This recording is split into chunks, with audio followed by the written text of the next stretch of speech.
Hello, my friends, and welcome to this quick revision in your favorite subject, chemistry. Today, we are going to finish our talking about the atomic structure by talking about the electronic configuration. Before I start talking about the electronic configuration, allow me to give you a quick revision for the important things we have taken so far. Well, we started defining the atom and we said that an atom is the smallest part of the chemical material that cannot be divided into more identical parts. And then we said that an atom is made up of two parts. The first one is called the nucleus, inside which there are two types of nucleons, positive protons and neutral neutrons. And we said that elements are different from one another because every element's atoms share the same atomic number or the same numbers of protons inside their nuclei. Then we said that the other part is called the electronic shells or the energy levels, inside which we can find only negative electrons distributed on those levels or those shells. Today, my friends, we are going to talk about the methodology or the logic according to which we distribute the electrons on the electronic shells. First of all, my friend, we should understand that the electrons cannot be in one place together. They are distributed on those electronic shells or energy levels. And my friends, the shells here are named with letters. As you see here, we have shell K, which is shell number 1. Here, the number 1. The other shell is L, then M, then N, O, P, and Q. And as you all know, the nearer the shell to the atom has the lower energy. For example, the electrons in L shell has more energy or higher energy than the electrons in K, while the electrons in the shell number 3 or M shell has more energy or higher energy than the shells in L and K and so on. Friends, the question is, how many electrons can each shell contain maximum? Well, to answer this question, a scientist made this mathematical equation. The equation says the maximum number of electrons each shell can take, or the maximum capacity of each shell is taken as 2 multiply n squared, or the maximum number of electrons a shell can take is 2 multiply square n, where n is the number of the shell. For example, K, n equals 1. For L, n equals 2. For M equals 3. For N equals 4. And O is 5, and so on. For example, here, the shell K, or the first shell, can take this number. Square 1 is 1 multiplied 2 is 2. So the maximum number of electrons shell K can take is 2 electrons only, like here. Then we go to next shell,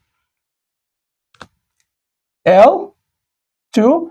So square 2 is 4 multiplied 2 is 8 here. So the maximum number of electrons the L shell can take is 8 electrons, while for M, here number 3, and 4, and 5 for O.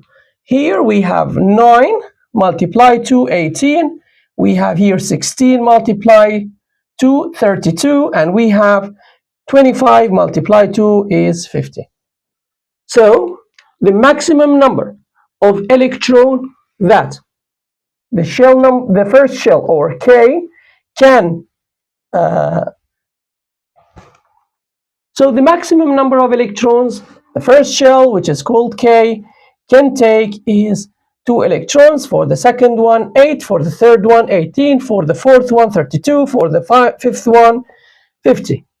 Now, my friends, can you imagine that these electrons have the same distance from the nucleus? I will paraphrase the question. As we all know, we have shell number 2, for example, we have 8 electrons. Are these electrons at the same distance from the nucleus? Well, the answer is totally no. Some electrons are a little bit farther than the others because of the difference in energy among them.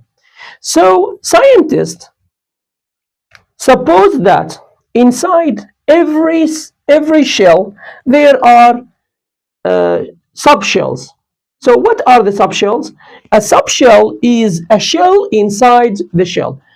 Imagine like you have here blocks, and those are here distant from the city center, let's say. So the nucleus here is the city center, and every block of streets represents a shell. So the houses inside this block represents the subshells. So what are the subshells here? We have subshell number 1, or type 1, is called S. K, because K has N number 1, so we have one types of subshells, which is S. For L, we have N equals 2. We have 2 types of shells. For M, we have a 3. For N, we have 4, and so forth. My friends, so how can I distribute these electrons on the shells and subshells? First of all, we go here. For example, for shell K, we said that the maximum capacity of the K shell is 2 electrons, and those 2 electrons are taken by 1s. So what does it mean 1s here? 1s2. Here 1 is the number of, yes, the number of general shell. And here S is the type of the subshell into which the electrons are here. And we can draw it this way. This is the electron number 1, electron number 2. So there are 2 electrons in the subshell S, which belongs to the first main shell. For the main shell L, we have N equals 2, and we have 2 types of subshells. And generally, we said that L can take 8 electrons maximum. So those 8 electrons should be distributed on those 2 subshells. So S2 and, for example, P6. Here we have S2 and P can take 6 electrons. Every cell here can take 2 electrons. So the S has 1 cell only. The P has 3 cells. Into each we can distribute 2 electrons. For the shell M, or the main shell M, the third shell, we have 3 types of electrons, and as you know, shell number 1 can take 2 electrons, S, type 1. So P can take 6 electrons,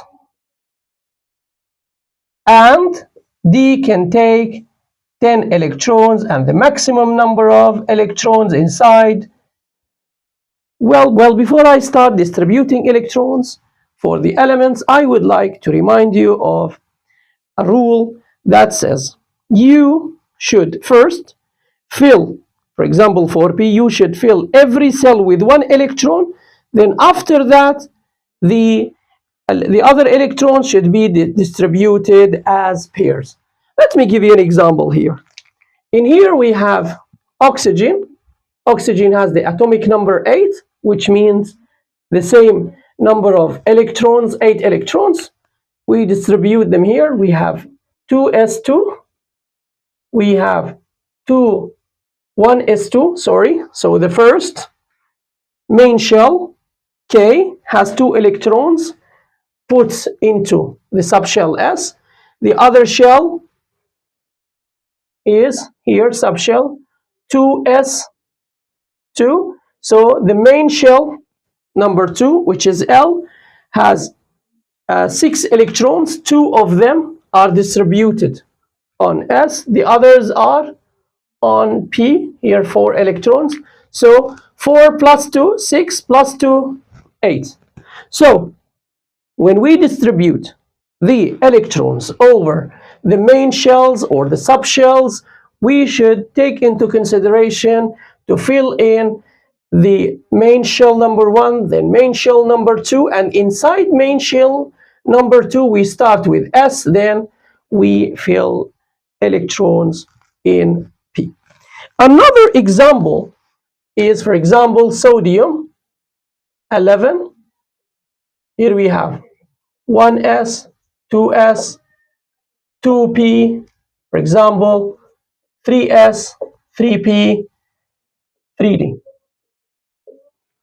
Here, my friends, we add 2 electrons here, 2 here, 4. We still have 7, because here 11 minus 2, 9, minus 2, 7. We have 6 and 1 here.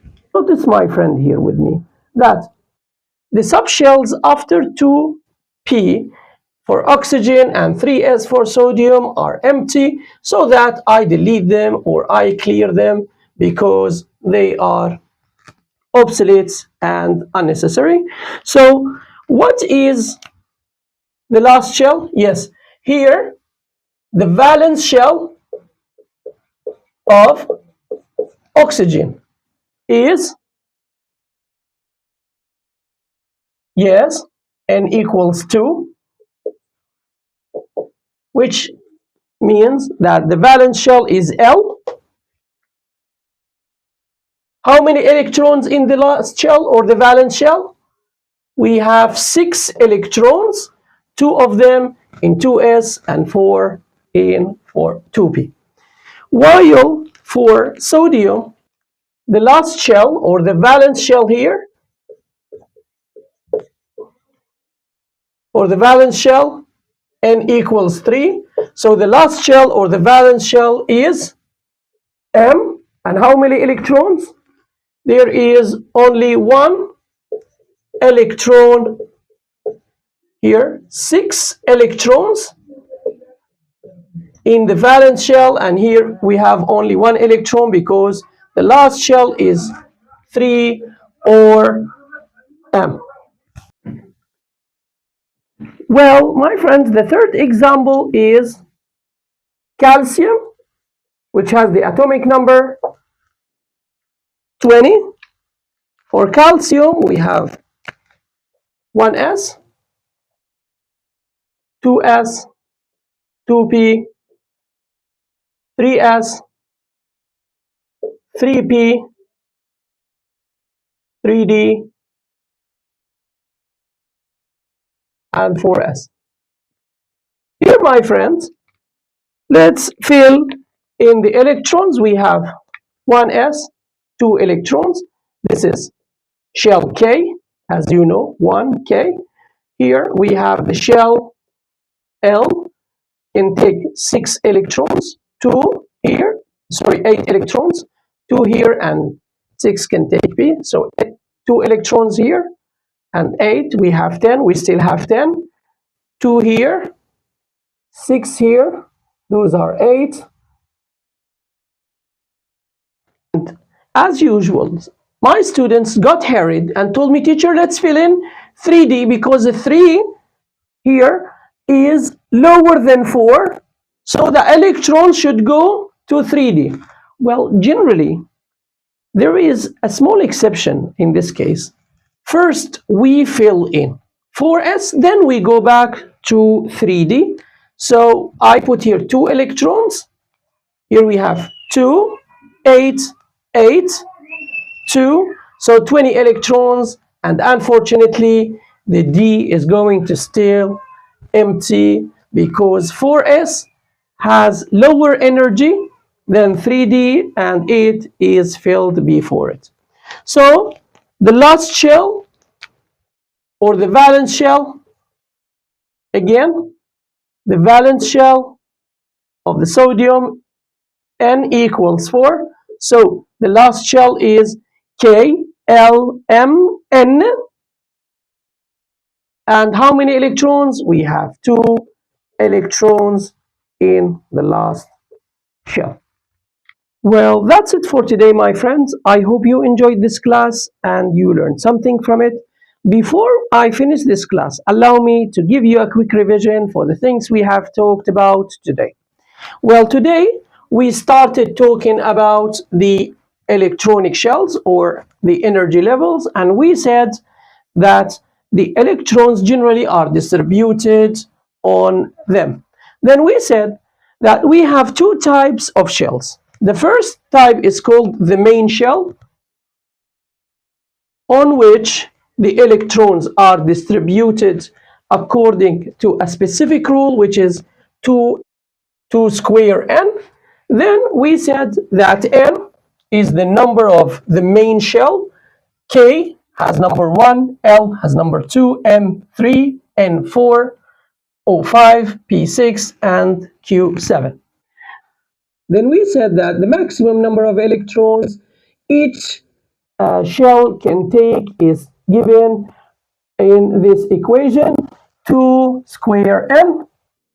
And then we said for k, we can substitute n with 1, L 2, M 3, N 4, O 5. And then we said that according to this rule, or according to this equation, the capacity of main shell K is 2 electrons, the capacity of L shell is 8 electrons, the capacity of the third one, M, is 18 here, the third one 18, the fourth one is 32, and the fifth one is 50. Then, my friends, we talked about the subshells, and we said that the electrons in the main shell are also entirely distributed on subshells. Then, my friends, we said that not all of the electrons inside the same main shell has the same distance from the nucleus, and then we said that that is because inside the main shell there are subshells, and those subshells are let's say different in their distance from the nucleus, and we said that K has only N1, it means one subshell. L, N2, which is the second one, has 2 subshells, and N3 or M3 has 3 subshells, and 4N, the N is 4, and we have subshells, 4 types of them. For K, we said we have S here, and it can take 2 electrons according to the capacity rule. Second of all, we have N2 and can take 8 electrons. 2 of them can be distributed on S and 6 of them on P. For the M shell, we have 3 types of subshells. The first one, S, can take 2 electrons, 6 electrons for P, and 10 for D. Then, my friends, we discussed some practical examples. For example, oxygen here, we distributed 8 electrons. Here 2, 4, 8, and we said that so for sodium we distributed them 1s, 2s, 2p, 3s here. Then for calcium, this electronic configuration, and we said that the valence shell is the last shell which contains at least 1 electron. So the valence shell here is the second shell, say shell number 2, and the last subshell is P, which contains 4 electrons. But the valence shell, the valence shell means the main shell, here the second shell, and it contains 6 electrons, 2 in S, 4 in P. Then we said the valence shell of sodium contains only one electron. Look here, 3. We look here, my friend, don't confuse them with the other shells. And then we said that calcium has the valence shell in 4, 3, and here 4. We have 2 electrons in the last shell, and we said that here there is an exception. Generally, the shell number 3 should be filled before shell number 4, but for D, we first fill for S, because as you know, here look, S can take only 2 electrons and it's easier to fill it, while D needs 10 electrons and higher energy. So the electrons prefer to go to the lower energy shell. And then, my friends, we have finished this class. Thank you again for watching this video. And I would like to say that this video has part 2. In part 2, we are going to answer a few questions. I'm going to put them now on the board. So, my friends, you try to answer them and I will answer them for you in the next class. The question is, what is the electronic configuration of sulfur 32, zirconium 40, and iridium 77? That's it for today, my friends. I hope you enjoyed this class. If you don't understand, please try to replay this video again or play some code games which are related to this topic. Thank you again, my friends. See you again in the next class to answer these questions and learn something new about the electronic configuration.